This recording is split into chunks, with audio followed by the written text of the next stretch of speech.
Let's review a feature that we talked about back in the switch course. It's the Switched Port Analyzer feature, or SPAN.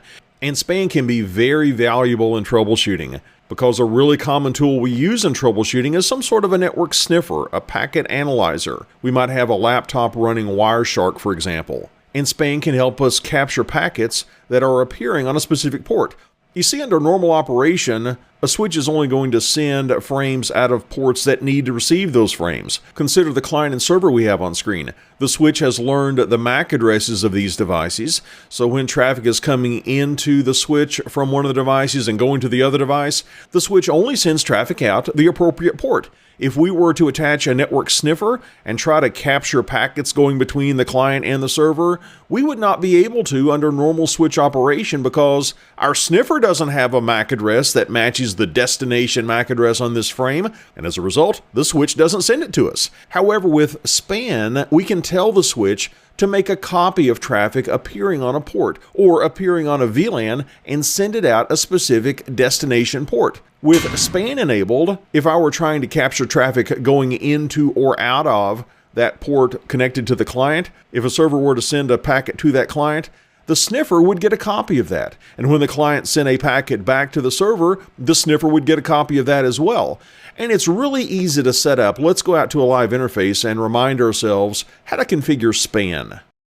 To configure SPAN, we need to create a SPAN session, and we can have more than one SPAN session on a switch. Let's go into global configuration mode, and I'm going to create a SPAN session numbered 1. I'm going to say monitor session 1, and I'm going to say what is the source? From where am I wanting to copy these packets?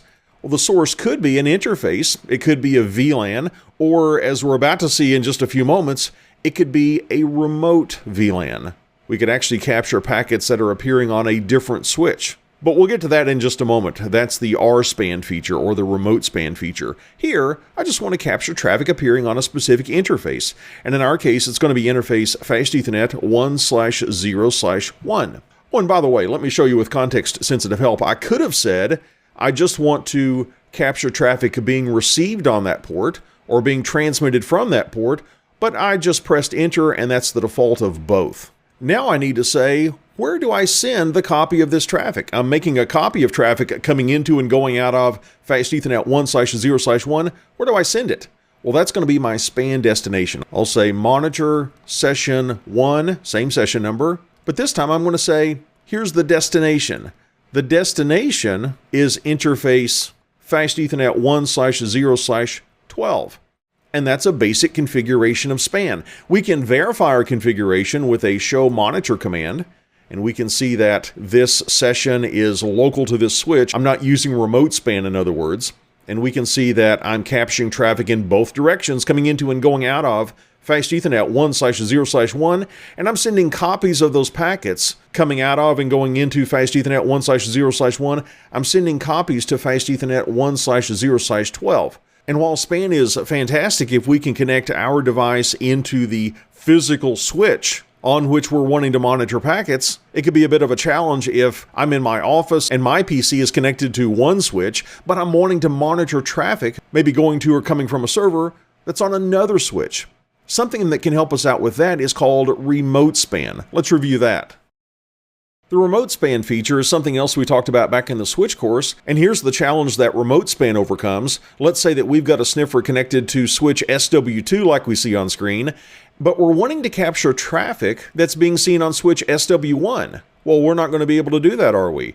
The switch SW1 is sending traffic from the client to the server and vice versa, only out of the appropriate ports. However, if we have a trunk between these switches, what we can do is set up remote SPAN. We can create a VLAN whose sole purpose in life is to be a remote SPAN VLAN. Its purpose in life is to transport copies of those packets that we're monitoring, in this case on switch SW1, and send them over the trunk to switch SW2, where my sniffer can then see those packets. Let's go out to a live interface now and remind ourselves how we configure RSPAN. We've already configured a basic SPAN on switch SW1. Let's add on to that configuration now with an RSPAN configuration. With RSPAN, I'm going to tell switch SW1 to make a copy of traffic seen on a specific port and send a copy of that, not to another interface, but over a trunk using a VLAN. There's going to be a remote span VLAN that we set up, and it's going to be used to carry traffic over the trunk to switch SW2 in this case.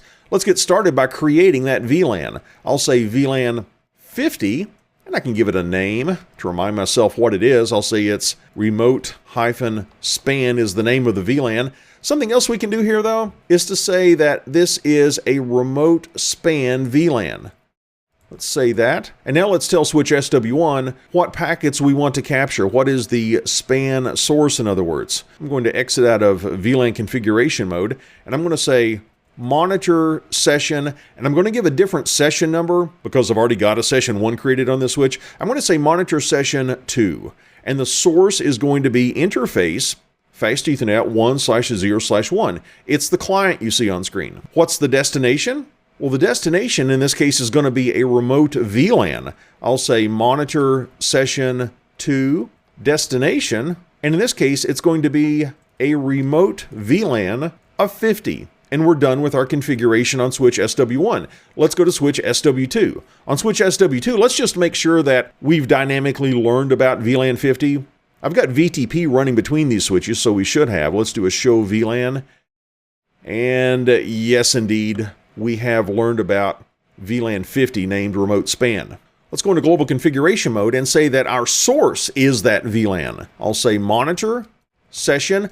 Oh, and by the way, when we're configuring a remote span, the session numbers for the remote span sessions, they're locally significant to the switch. In other words, just because I used session number 2 on switch SW1, that does not mean I have to use session number 2 on switch SW2. To prove that, I'll use a different number. I'll say it's session 3, and the source is going to be the remote VLAN of 50. Can you visualize what's happening here? Packets seen on Fast Ethernet 1/0/1 on switch SW1 are being copied and then sent over this remote VLAN to switch SW2 over that trunk that exists between the two switches. Now I'm about to say, what does switch SW2 do with those packets? To do that, we'll say monitor session 3 destination, and the destination is going to be interface Fast Ethernet 0/7.